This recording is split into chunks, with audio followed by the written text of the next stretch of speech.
नमस्कार मित्रांनो, तुम्हा सर्वांचे स्वागत आहे रश्मीज फूड फॅक्टरीमध्ये. मित्रांनो, आज आपण पार्लेजी बिस्किटांचा केक बनवणार आहोत. हा केक बनवायला खूप सोपा आहे. चला तर मग आता आपण रेसिपीला सुरुवात करूयात. पार्लेजी बिस्किटांचा केक बनवण्यासाठी आपल्याला 250 ग्रॅम पार्लेजी बिस्किटचा पुडा लागेल. 4 टेबलस्पून साखर. इथे मी 5 ते 6 काजू आणि 5 ते 6 बदामाचे लांबसर बारीक काप करून घेतले आहेत. 1 चमचा मैदा, 2 टेबलस्पून तेल, 1 इनोचं लेमन फ्लेवरचं पॅकेट, 1 कप दूध. हे पाव लिटर दूध आहे आणि हे दूध गरम करून थंड केलेलं आहे.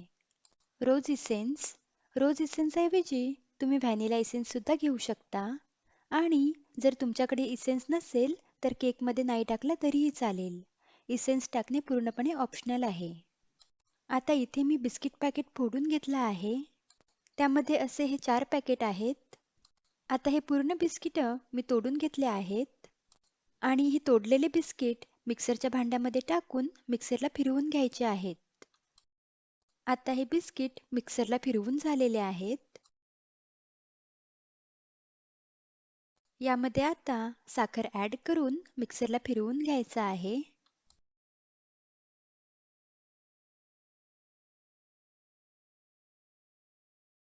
आता साखर पण या बिस्किटांसोबत बारीक करून झालेली आहे.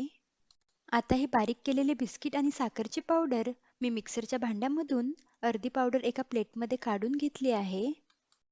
आता या मिक्सरच्या भांड्यामध्ये जी पावडर आहे त्यामध्ये अर्धा कप दूध टाकते. तुम्ही दुधाऐवजी पाण्याचा सुद्धा वापर करू शकता. 1 टेबलस्पून तेल आणि अगदी 2 थेंब रोज इसेन्स यामध्ये टाकूयात आणि झाकण लावून मिक्सरला फिरवून घेऊयात.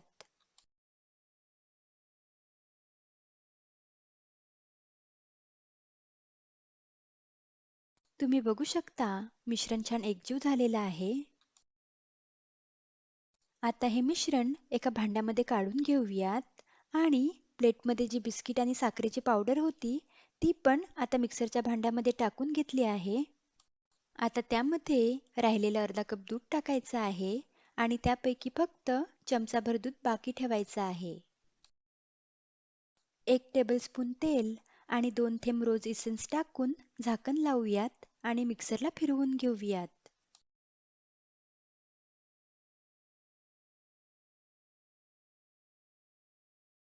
आता हे मिश्रण पण मिक्सरला फिरवून झालेलं आहे. मिश्रण छान एकजीव झालेलं आहे. आता हे मिश्रण पण मी या पातेल्यामध्ये काढून घेणार आहे. आता सर्व मिश्रण मी पातेल्यामध्ये काढून घेतलंय. आता कुकरमध्ये असं स्टँड ठेवायचं. स्टँड नसेल तर प्लेट पण उलटी मारून ठेवली तरीही चालेल. मी कुकरमध्ये खाली पाणी किंवा मीठ काहीही टाकलेलं नाही, फक्त स्टँड ठेवलेला आहे. आणि शिटी न लावता कुकरचं झाकण लावून घ्यायचं आहे. आणि लो फ्लेमवर कुकर 5 मिनिटे प्रीहीट करायला ठेवायचं आहे. कुकर प्रीहीट होतो तोपर्यंत आपण पुढची तयारी करूयात. आता आपण केक टिनला सर्व बाजूंनी तेल लावून घेऊयात. केक टिन नसेल तर स्टीलचा कुकरचा डबा घेतला तरीही चालेल. आता केक टिनला सर्व बाजूंनी व्यवस्थित तेल लावून झालेलं आहे. आता यामध्ये आपण अशा पद्धतीने मैदा टाकून घेऊयात.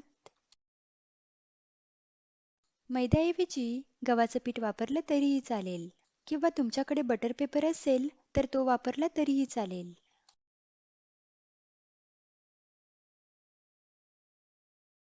केक टिनला व्यवस्थित सर्व बाजूंनी कडांनी सुद्धा व्यवस्थित मैदा लावून झालेला आहे. आता ह्या केकच्या बॅटरमध्ये इनो ॲड करूयात आणि हा इनो ॲक्टिवेट करण्यासाठी आपण जे चमचाभर दूध ठेवलं होतं ते टाकूयात आणि एकाच डिरेक्शननी चमच्याने छान मिक्स करून घेऊयात.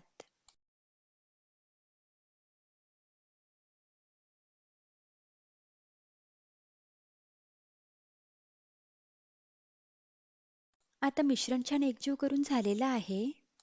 आता हे सर्व मिश्रण केक टिनमध्ये टाकूयात.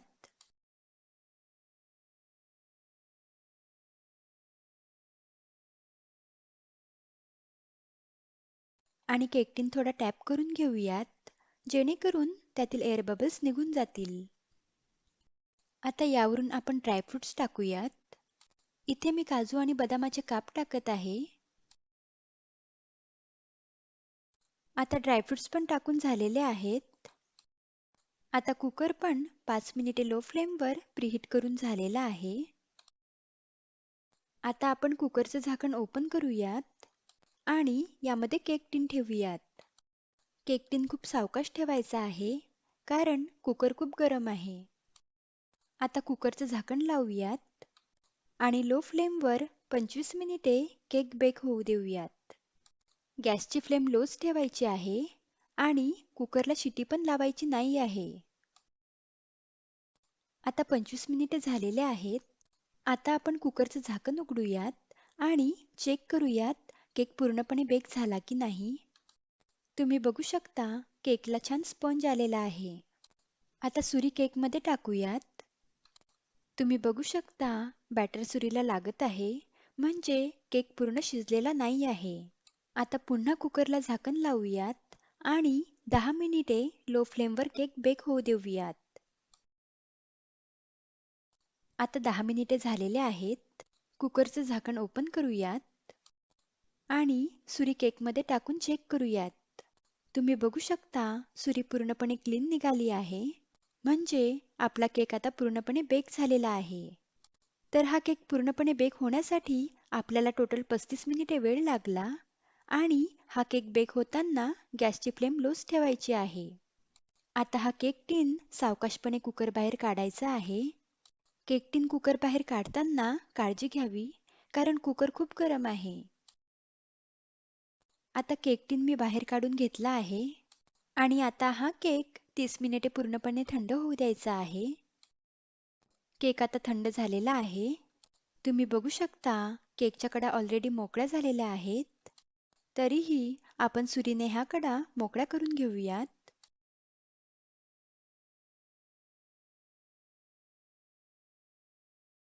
आता कडा पण छान मोकळ्या करून झालेल्या आहेत. आता हा केक एका प्लेटमध्ये काढून घेऊयात.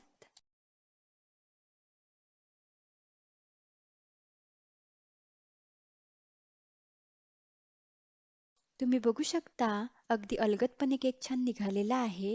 बिलकुल पण केक टिनला चिकटलेला नाही आहे. छान स्पंजी केक बनलेला आहे. तुम्ही बघू शकता छान जाळीदार स्पंजी पार्लेजी बिस्किटांचा केक बनवून तयार आहे. तर मग तुम्ही पण हा केक नक्की बनवा. रेसिपी आवडल्यास व्हिडिओला लाईक आणि चॅनलला सबस्क्राईब नक्की करा. लवकरच भेटूयात अशाच एका रुचकर रेसिपीसोबत. धन्यवाद.